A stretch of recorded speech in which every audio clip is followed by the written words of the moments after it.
Good morning, Covenant Keepers. It's Brent and Lucy here today, and we're super excited with you. I know you're excited, babe, because it's Friday. Flirt Friday. Okay.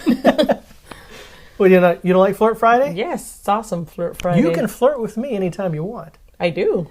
Okay, cool. Are you lacking something? Ooh, that's a good question. Are you ready for the response? Well, we have an audience, so I don't know. If you ask it, you got to be ready to receive it with an open, humble heart. Yes, we ask these questions pretty regularly from each other. I am pretty well filled. You do a good job. That's wonderful. I'm so happy to hear.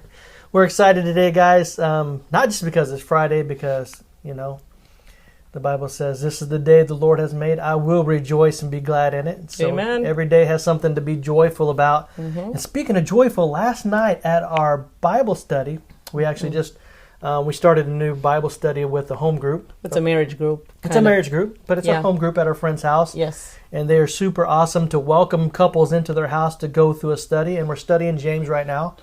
And the first part of James was talking about, right, consider it pure joy when trouble comes your way. So there is something joyful to be found in trials and trouble coming your way. So, well, not when you first read it. Like when we became Christian, right, and we started reading the Bible years ago. When you first read that, it's not joyful to read that, because a lot of people don't find joy in their issues and their troubles and their challenging times. That is very, very true. But I think that's why later in the verses of James it talks about becoming mature, and persevering through the trials, because it does mature your faith. It does mature your faith, so you can see that joy in some of the challenging times that are happening. Well, we can see it later, so to speak, because if we think back now, like we've read these verses so many times, and every time that we read them, we reflect back. Yeah. Because it does take you going back to those challenging times and looking at where you're at right now to see what God brought you through, and how your faith grew and your character. There's a lot of things that God develops in you through the challenging times where you really don't want to be at, but it's needed for growth. Well, that was a good thing about the home group, or being in a group in general. Like if you're in the Bible and you're studying it with more people than just yourself. And hearing different perspectives on how God speaks to them through those same exact verses. Oh, it's wonderful. But there's like a common thread that we were noticing last night. I think we have, 6 couples? Something like that. Something like that. 6, 7 couples. I'm never sure the total number. But just hearing everybody's different take on the verses and how God has worked through their lives. And as they got through it, they were able to look back and see joy now, what God was using in that time of their lives. Right. Well, it's definitely a good verse, this first part of James, really good to hold on to, because we will always go through some kind of challenge. They might not be back to back. For some people, they seem to be back to back. But when you hold on to these verses and you keep them in front of you, they give you that hope that there is light at the end of the tunnel, that you will get through it and you will be better for it.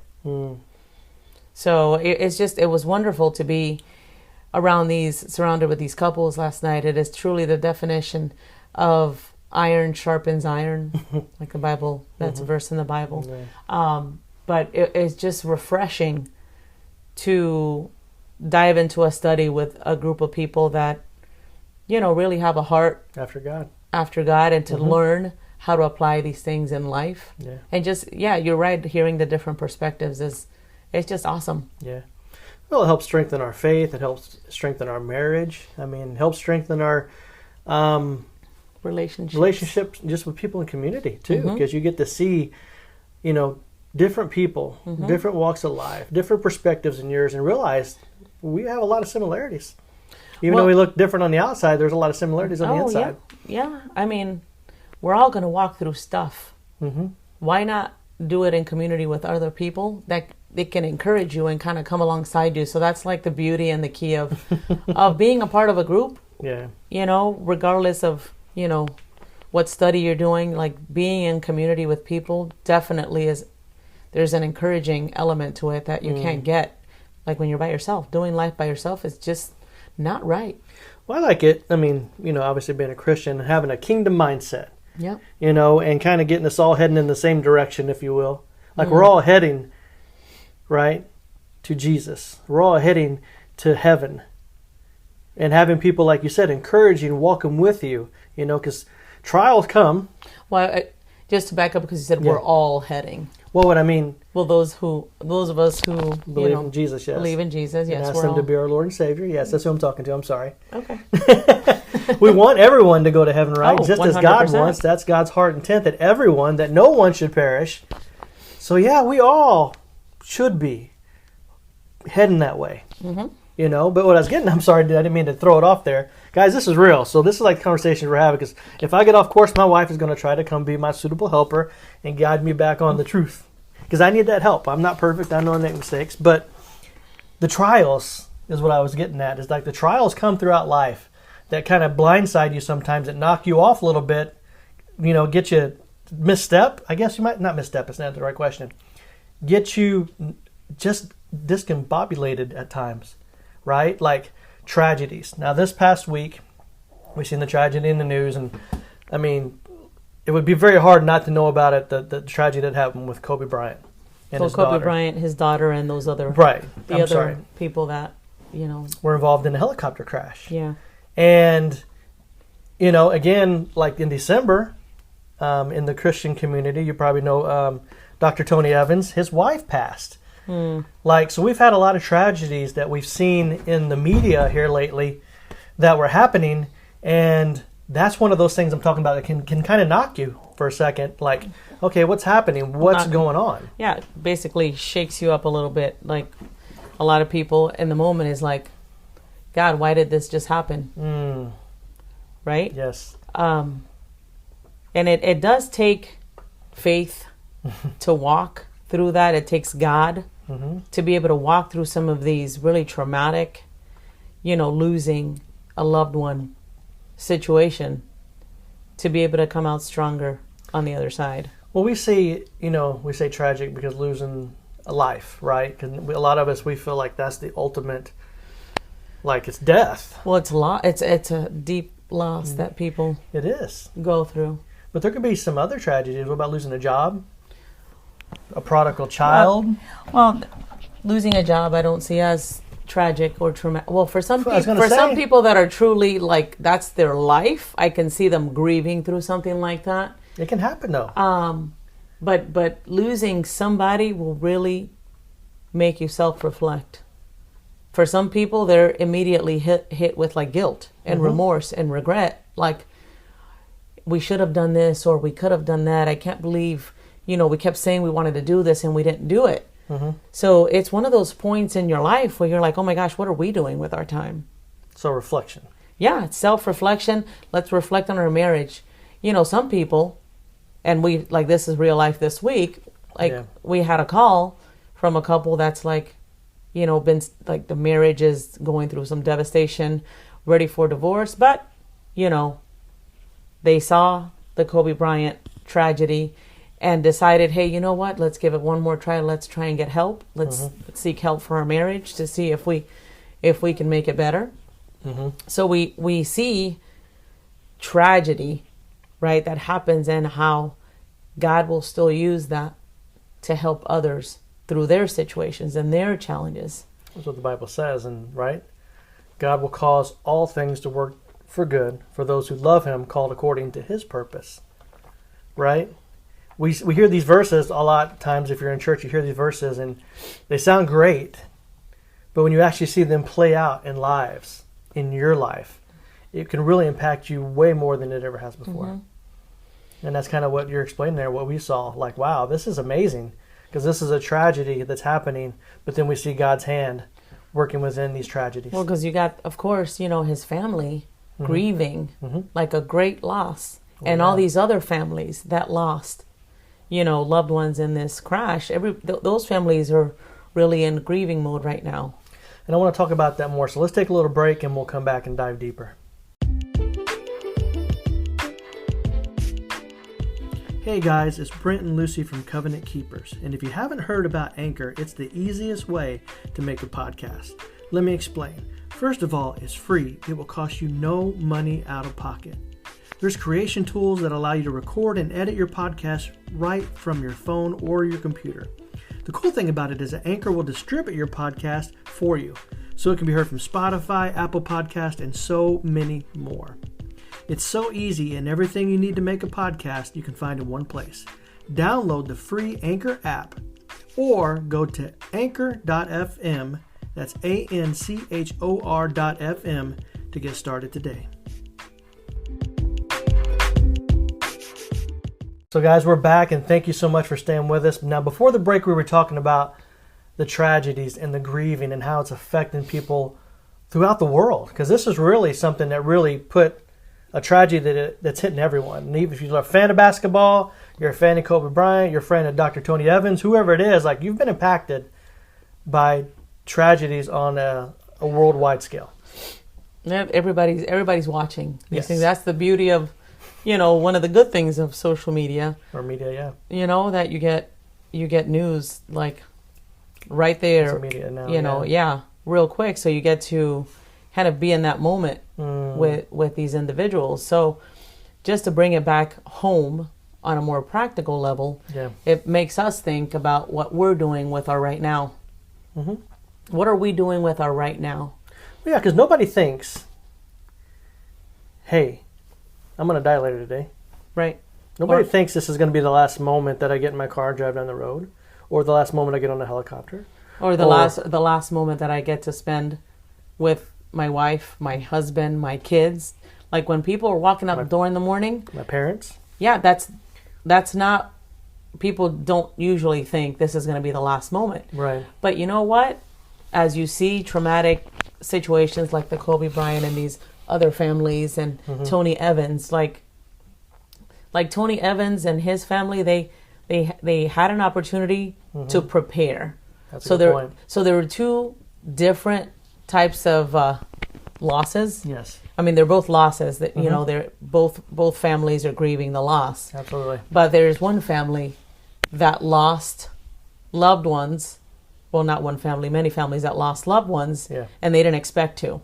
So they didn't get a chance to prepare for the loss. That's a good point, yeah. Like the Tony Evans family, another great loss, but they almost had time to prepare for the loss. Not saying that they don't grieve just as much, because they're grieving the loss just as much. Right. But all in all, there's loss, and you never know when that last moment is going to be. Right. So basically my point is, what are you doing with your right now? Are you loving your loved ones right now as much as you can? Because I know for husbands and wives, since we're in this arena, we work with couples, you see how much time is wasted bickering and fighting about things. Sometimes there are things that are like, you sit back and you're like, really? That's what you're fighting about? Like things that if you really reflect on the element of time, like the Bible refers to it as like a vapor, right? Our life, like it's here one moment and the next moment it's gone. Yep. You don't know when that last moment is going to be. So why are we wasting so much time fighting and not in relationship with the people that God has blessed you with your spouse, with your kids? Like you still have them. You still have an opportunity to get right with people in your life. Like these families that just lost their loved ones, like they don't have another opportunity anymore. True. Yeah, it's true, and it would be very difficult to be in that position. And it does make you reflect, in these tragedies, like, we always say that God's a multi-purpose God. It's just not in one area. So what is, asking yourself the question, like, what is God showing me through this event, this tragedy, this loss? Having us, and the verse that always sticks well with me is, be still and know that I am God. Taking us out of the rat race, taking us out of chasing after something and being in the moment, right? As far as us being in the moment, the now with our marriage, right? Focusing in on each other when we're talking to each other, being in that special moment when we're going out to a dinner, right? That we're focused on each other and that we're not being distracted by our phones or something else, or being at the dinner table with our kids where we're focused and present with our kids. Like, these events and these times make us, or we have the opportunity to become more aware. Now, we should be doing it every day if we're being honest. Yeah, every day, 100%. Like, you should not be wasting a moment, because the next moment you might lose somebody and you don't get another opportunity. So every opportunity that you get, make it count. Invest in the relationships that you have. Because, guys, I know one of my biggest pet peeves is, people going out chasing after a paycheck and spending most of their life chasing after money, and on the backside neglecting the people in their lives, the relationships in their lives, their spouse, their kids. Yeah. And a lot of them, it's interesting because you hear people say, well, you know what, I'm doing this for them. I'm going out and working these long hours for my family. But did you ever stop to wonder that, okay, so you're not with your family, you're going out making all this money for your family. All in all, do you sit and talk to them and see if that's what they want, or do they need more of you? I don't think a lot of people sit and they're so distracted by making the money and going out and working. And I'm not saying you don't go out and work hard, but I don't believe that God intended for us to be so busy that we miss out on our relationships. Well, no, I mean, God is the God of relationships, right? I mean, like they say, the Bible is all summed up. Love God, love others, right? What are you doing in those relationships with God and with others? Like, and I know you always hear us say a lot of times, being intentional. My time with God. Am I intentional with my time with God? Right? Am I purposeful with my time with God? And am I purposeful with my time with my spouse and my kids? Absolutely. I mean, and Like, it's so, I'm sorry, I didn't mean to interrupt you. I'm very sorry. It's hard not to get caught up in the rat race, right? Come on, guys. Like, if you go back and you look throughout the last 50 years, right? There's still 24 hours in the day, but now we're doing 48 hours worth of stuff in 24 hours. We're packing on the activities. We're packing on more commitments. Well, and we look at our world today, and like the younger generation looks very different than it did. Well, yeah. 20, 30, 40 years ago. And I feel a lot of the busyness that takes over in the family, that's what's stealing away from the relationship element. Because and I'm just going to use the dad as an example, when a dad is out, chasing the paycheck, saying, oh, I want to give my family everything I didn't have, which is, there's a good intention there. Maybe when he was young, he didn't have everything he wanted, so he wants to give his family, all the stuff that he didn't have. But during that time, what's going on with the relationship with the kids? Like, if we know that kids need parents. Yeah. Like, God gave kids a mom and a dad for a reason. Yeah, they need them. They need them both. Yes. So what's happening with your kids during that time that you're out chasing your paycheck to give them things? What about the thing that they need, which is relationship with you? Well, I'm going to take it up a notch, right? I know you say dads, but we're seeing more and more two-parent homes. Well, I didn't say dads just to pick Well, I know, on but dads. I'm just saying it's both parents out there and they're chasing it. Nowadays it's both, yes. Right? This I don't even know if it's the American dream anymore, what it's called. I think it's American Nightmare. Well, it's turned into the American nightmare. It is. We both have to go and chase the dollar. If we're both out there doing it, we can make twice as much. Well, we can cover twice as much ground. We can bring twice as much back. But what is the cost that's happening? Like, you're talking about being in right now. Who's right now taking care of your kids? Well, that's the cost. The cost is the relationship. That's the cost. Like, you're losing on the side of relationship to try and gain on the side of materialism. Would you say? Because it's more of, I want to give them more. We want to take big vacations every year. That's great. Who doesn't like to take vacations? I like it. but let's just say you get to take one big vacation a year, right? Like every 6 months. That would be twice a year. That'd be twice a year. Twice a year. Okay. So let's just, get to take twice a year vacation. But that would be awesome. But between those two vacations, how much time is taken away from your family To achieve it? to achieve it. Well, you probably need those 2 vacations at that point. No, 100%. Like- Everybody needs to have vacation. Like, I Well, believe... what I'm saying is that the relationships are starving so much. Right, for that sure. if you didn't take those those vacations, like what? Oh my gosh, I couldn't even imagine. But my point is that you should be still investing in the relationships daily, because you know what? Yeah, you're working toward this goal. Goals are great. Oh, Visions are great. But in the meantime, so you're not going to invest. You're just basically going to shelf the relationship until you get to the vacation to spend time together. At that point, what have your kids gone through? What experiences have they had that you haven't been a part of? What has your spouse gone through? What did they need?